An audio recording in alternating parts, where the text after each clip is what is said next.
Hey, what is up, everybody? This is Steve Breach coming to you once again. It seems that WWE is running to the well of the Women's Championship. Sasha Banks versus Charlotte on Monday Night Raw yet once again. Of course, everyone can remember the main event from just back in October when Sasha Banks beat Charlotte to become two-time Women's Champion, only to lose the championship at Hell in the Cell.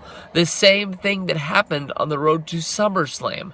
Sasha Banks is to Monday Night Raw what Charlotte is to pay-per-view. They've made 1,000 things on pay-per-view, talking every time about Charlotte has never lost a singles match on pay-per-view, sort of drawing a line between her being the Ronda Rousey of the WWE, yet Sasha Banks has beat her twice on Monday Night Raw, never having that big pay-per-view moment to sort of go with it. Honestly, in my opinion, from watching the Survivor Series, I'm a little bit surprised that they're not going with Charlotte versus Bayley at this upcoming pay-per-view for Monday Night Raw, which of course is going to be WWE Roadblock 2016 for the second time in the same year.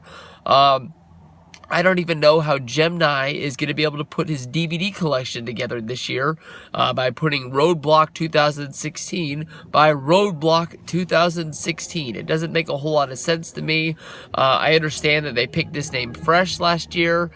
There's going to be a lot of specials next year. I don't know why they couldn't have picked one of the old pay-per-view names from back in the day, like Armageddon, and just use that. I always like Armageddon as like the ending of the year pay-per-view, because it was sort of like they were going to blow everything up, because you knew the Royal Rumble was coming up around the corner, which was going to lead to hot, new, fresh angles leading towards WrestleMania.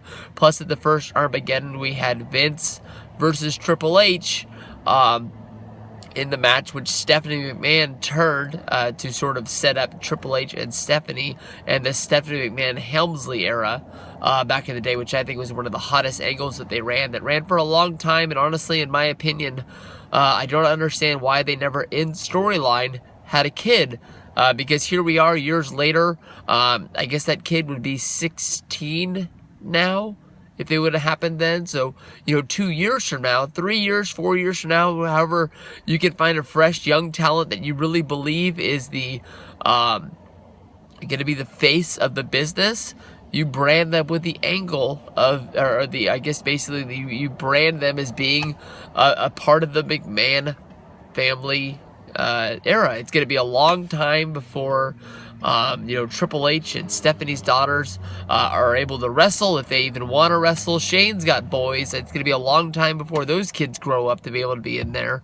They could have done it back then. I don't know. I mean, honestly, if they never went back to it, they never had to go back to it.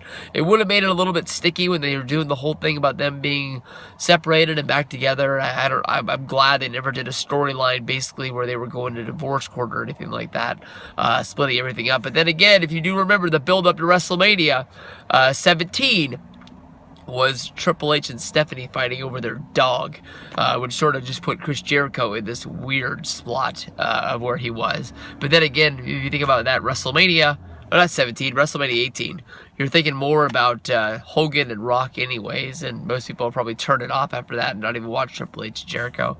But Sasha going up against Charlotte, I guess the one thing that they really could do is they could do an injury angle storyline where basically Charlotte takes out Sasha, which would set up Bayley making the save, and then that would get us to the point of Bayley versus Charlotte at this Roadblock pay-per-view. Last time these girls went out there, they had the main event and they blew everyone away. Definitely one of the best women's matches, definitely one of the best Raw matches that we've ever had. Everybody can remember them going up to the top rope and doing that big spinny spiral flipperoo deal off the top rope. But Sasha won, and it made a lot of people swing their heads towards the women's division, really saying these guys have got it going on. So I think this is going to be a really good match. I wouldn't be surprised if Charlotte, one way or another, comes out the champion, if they do that injury angle thing leading to Charlotte versus Bayley, or if it's just a 1, 2, 3 and Charlotte gets the win over Sasha, and that's all she wrote.